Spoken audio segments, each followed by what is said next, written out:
coming off of a week off last week, and here at Muirfield this week. Just some thoughts on having had the week off, how you're feeling about the game heading into the week here. Well, I was originally going to have 2 weeks off, but given the situation in Arizona with the cases rising, being in summer, it's extremely hot. A lot of courses closing or overseeding or doing changes to the golf courses. I felt like, being the same golf course as you could possibly rent the same house or stay at the same hotel room for 2 weeks. I felt like it was going to be less of a risk to be here than to be at home. So I decided to come. Obviously, this golf course has one of the best practice facilities we see all year, and I felt like if there's any time to work on your game, it would be better now than to stay home. So I decided to come, and I'm excited. Honestly, I'm really, really excited. I'm really thankful Workday stepped up and took over the event, and we have another week. Also thankful for Jack and everybody involved in Muirfield Village to allow 2 tournaments in a row. I know the members are going to get a golf course that's probably going to be a little bit beat up, but man, this place is in phenomenal shape, so I can't wait to get going. You're obviously playing so well right now. One of the notes that we came up with that we thought was certainly impressive is of 83 PGA Tour starts, you finished inside the top 10 36 times, and that by percentage leads the number of among your tour peers under the age of 30. Is that kind of consistency something you set out to make a big part of your game, and is it along the lines of what you were hoping for? Yes, I fight for every shot. I hit on the golf course every single day, so I think that never give up attitude, even though if I'm starting on 30th, the final round with no chance of winning, I still want to finish as high as possible, right? To me, there's a big difference between 10th and 11th, and even bigger difference between 9th and 10th, or maybe 4th and 6th, right? So for me, it's important to fight for those shots. Top 10s are still top 10s. It's a good start to have in the future, and the better you play, the more you are in that area of the top 10, the more chances you'll have to win, right? So that's the way I see it. I don't want to be a player who maybe, gets a couple wins and then everything else is miscuts or T40s, because that's just not who I am. I just, every time I teed up, I fight my hardest in every shot. So that's probably why it translates to, that grind kind of translates to maybe consistent play. Okay. All right. Well, with that, we'll open it up and take a few questions. I will call on you. And just a reminder to those, please keep your video off and audio off until I call on you for a question. And with that said, we'll start with Steve DeMiglio of USA Today. Steve? Hey, Jon. Hello. I know it's going to be the same. I know it's going to be the same course, but you're going to have 2 different tests. Lower rough, different. How does that change how you use your practice rounds to get ready for this week and next? Well, to be honest, I don't really know. I know for what I've heard, setups are going to be extremely different. Obviously, we're already hearing rumors that Jack, once the green's really firm and fast, probably going to grow the rough a little bit more. So I wouldn't say off the tee will play any different. Really, it's just your approach to the greens, right? I mean, with the greens a little bit faster and a little bit firmer, you need to be more precise and maybe not take as many risks. I wouldn't be surprised if weather holds up and allows for course preparation to resume as normal. I wouldn't be surprised if there's more than a 5-shot swing between the winner this week and next week. So it could be, or even more, honestly. It could be a lot more depending on how the weather holds up. So it's, obviously we're here for 2 weeks in a row, but I feel like next week, that Monday, Tuesday, Wednesday, or Tuesday, Wednesday, we could use it as a kind of different setup.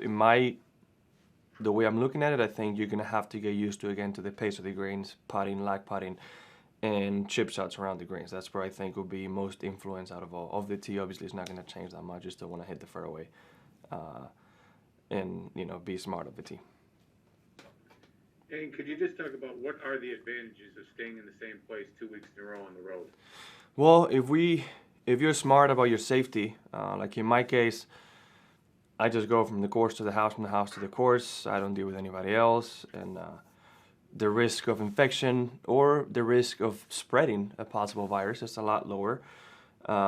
living in Arizona, in my case too, with the positive cases rising at the current rate, it just seems smarter for me to be here for 2 weeks. So in that sense, I feel like it's safer. It's probably one of the safer things to do for all of us.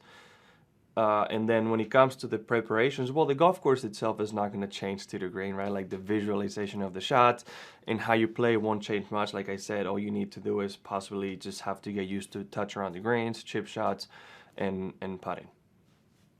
Thanks, Jon. And our next question comes from Rob Aller with the Columbus Dispatch. Rob? Hey, Jon. How you doing? I know you good. I know you said it's not going to be that much different, but I think the tees, it is going to play shorter between the 2 weeks. How do you recalculate off the tee? Just sort of that visual look. You're used to playing it, a certain length, and now it's going to look a lot different. Well, when I mean the same of a tee visually, it looks. I know I've heard different rumors, right? Obviously, I've heard we have a new tee on 15. Who knows what we're going to use, but whether you're up tee or back tee, it's just straight up shot. I mean, it's the same target. I've heard some par 3s might be moved around as well. I've heard this week they're not going to use all this back tees that they have. So it won't change your target line that much. That's kind of what I meant, right? But it will. I mean, it will play different. Obviously, it's if you start playing farther back tees, firmer greens, and faster, obviously longer clubs into the green, it's going to be difficult. But the visual into the green doesn't change that much. That's why I was saying you need to get used to your touch around the greens needs to get probably a little bit more precise with firm greens and all that. And there's also a strategy, right? I mean, if you miss left on 15 this week, you might have a chance of getting an up and down to certain pins. Next week, if they do what they want to do with firmer and faster greens, you can kiss that chance goodbye, right? So it's obviously going to play extremely, extremely different. You're going to have to be a lot less aggressive, or let's say make aggressive swings to more conservative targets. And that's, I mean, I'm even probably being conservative, saying the winner's difference is going to be 5 shots. I mean, it could be a lot more. The rumors are kind of scaring us. It seems like it's going to play like a U.S. Open next week, so which kind of we're excited about, right? I mean, it's great to see all those birdies, but it's getting, from my perspective, a little tiring. I would like to see a challenge, and we're the best players in the world. It is the Memorial Championship. It is Jack's event, and we want it to be a test. At least I want it to be a test. 14, they may move the tees up to where you have to make that decision to go for it or not. Have you heard that? What would you do? It depends on conditions. I hardly think Jack said that. I'll be surprised if Jack said that. This week. There's a couple tees, and then it all depends on so many things, on how you're feeling, what type of wind you have, and where the pin is, right? Still, it's such a narrow target to hit a driver to, and so easy to just hit an iron on the fairway and then wedge it on the green, right? It's just, and I can believe I'm saying that, Mr. Aggressive over here, but I think they're probably wanting some people who go for it, just being a layup shot 2 weeks in a row, 150 players each week, or at least this week. There'll be so many divots by the end of this week over there, and you don't want to see somebody lose the tournament because they hit on the fairway and they were in a divot, right? So they're probably gonna, if they do that, it'll be hoping that we go a little bit more aggressive, just so we don't fill up that 14th fairway with divots. But I'll see. Honestly, like I said, if it's right to live win one day, I like to fade the ball. It might be a good option to go for it and have a chance. It's still a red hazard, right? So if you fade it a little bit too much, you might be able to drop by the green and hopefully get up and down for par and move on. But who knows? One more. You are somebody that's on camera a lot. Mm-hmm. That's a hot topic right now. Do you feel that cameras linger on you too much? Just get your reaction. Is that just something you're used to? Well, I mean, you're talking to a guy who's easy to get a reaction from. So, yeah, I mean, they have followed me to get that reaction. I've spoken to some directors before, and the answer is that they want to show the public the frustration we go through, which is true. I mean, I don't think they realize how stressful this can be sometimes. The only time where I have a problem, sometimes in PGA Tour Live or other things, is when the camera movement. So let's say I hit a shot and the camera's on me for a little longer, and let's say next is some other player to go.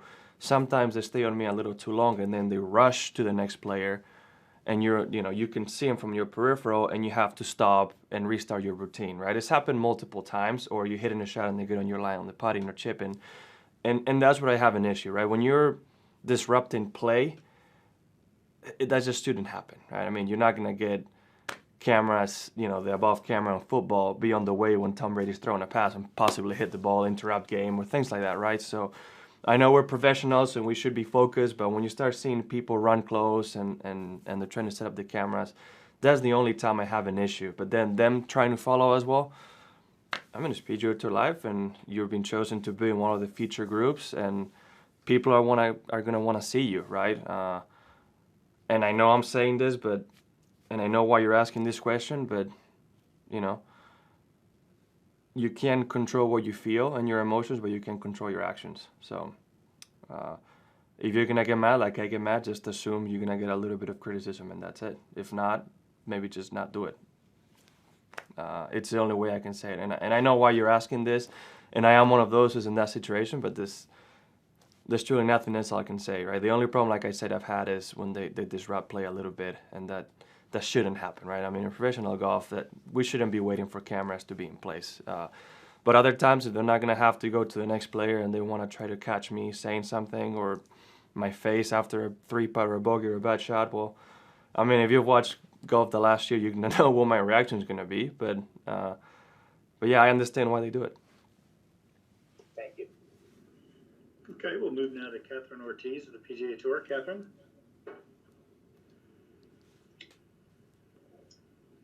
Morning. Good morning. So regarding the course, this is a Jack Nicklaus design course. What is it that you like about a Jack Nicklaus course, and what is it that suits you personally as a player? I've only played here once, and I missed the cut, so I'm going to see what... Jeff, I think we've lost John's audio. Come on, man.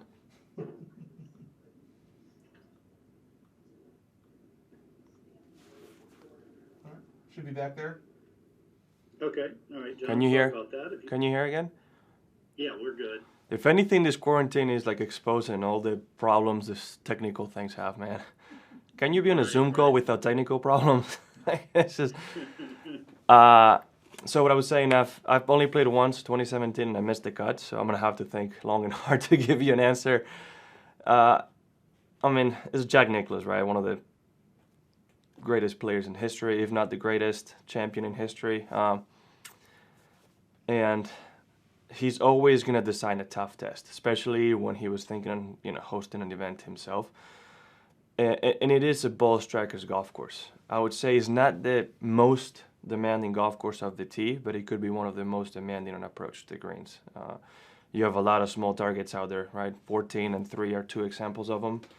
Not long holes, but man, he does punish you if you miss that little sliver of a grain. I know we have wedges in hand and we're the best players in the world, but we don't execute every shot perfectly.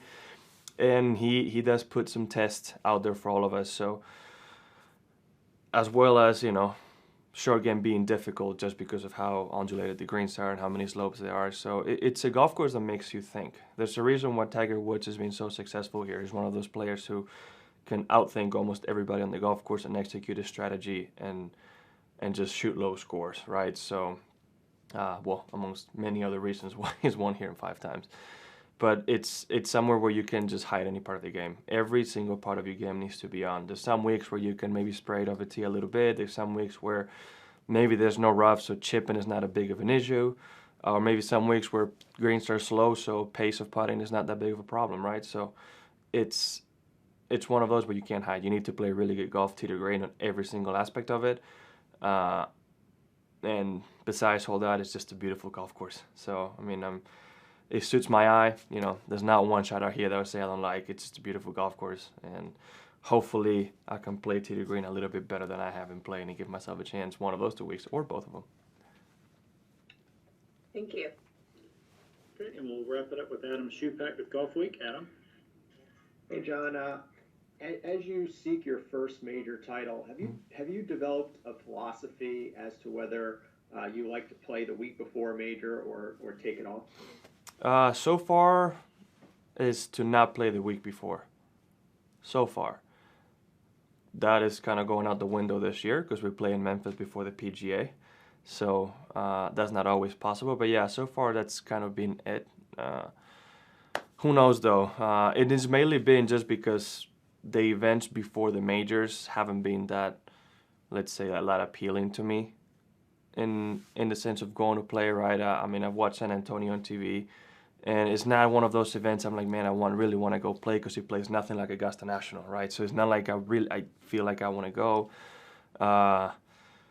The Open Championship, I've tried to go to Europe early to kind of get used to the time zone and British golf, but I still don't have an idea on a philosophy, right? Different things work for different people, right? Phil played the week before, Tiger didn't.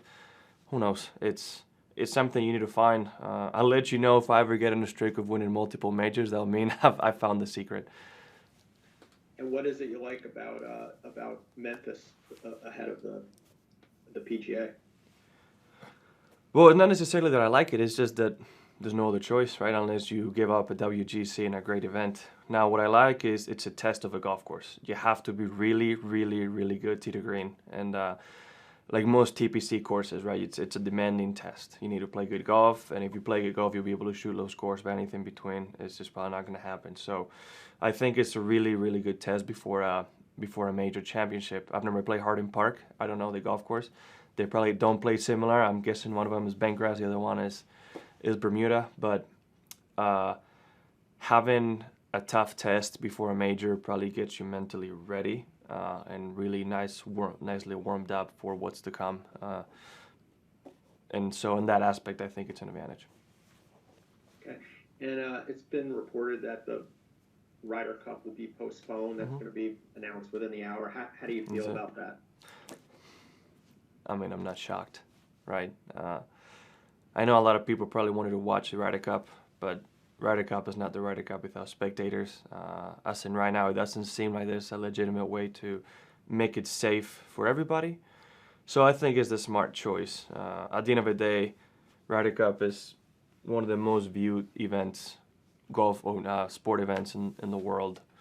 So it's something that brings a lot of attention for the game of golf. It's something that grows the game of golf throughout the world. So I think it's important that it's done and is performed, and we play the way the Ryder Cup is supposed to be. And I'm kind of bittersweet, right? I'm sad we're not playing this year because I really wanted to play, and I think it would have been really cool to go from a U.S. Open to a Ryder Cup. But at the same time, it needs to be run the way it's supposed to be run. So I think it's a good decision to change it to next year. What did the experience of winning your singles match on Sunday do for you as a player? I mean, God, it's hard to explain. It's my first point in the Ryder Cup, Sunday against Tiger, and I believe it was the first full point the Europeans had, and kind of stopped that, that momentum the U.S. had that morning. So there's a lot of things in there in between. I mean, to make a bogey on 16 like I did and then come back and play the 17th hole the way I did, which is not an easy hole, and make a birdie the way I did to beat Tiger Woods it's a pretty special moment. I mean, the reaction I had is because the crowd, the atmosphere, and what he meant, right? I've dreamed so many times of possibly being on that stage against Tiger Woods, and I had the honor and the luck, the good fortune of being gifted that opportunity. So I'm glad I took advantage of it, and I could make a dream come true. I don't know if, I've said this before, I don't know if any individual achievement I have from now on will have the same effect or the same feel I had on that 17th green, right? I mean, unless I make a bomb on the last hole to win a major or an Open Championship, a Masters, or whatever major it is, even then I still don't think I'll have the same reaction I had in Paris because, when you have 20,000 fans on one hole rooting for you, it was pretty special. So I don't know if something will come close, but I hope I get to experience something like that again. Good stuff. Thanks, Jon. Okay, Jon, we always appreciate your time, so thank you for joining us, and have a great week. My pleasure. Thank you, guys.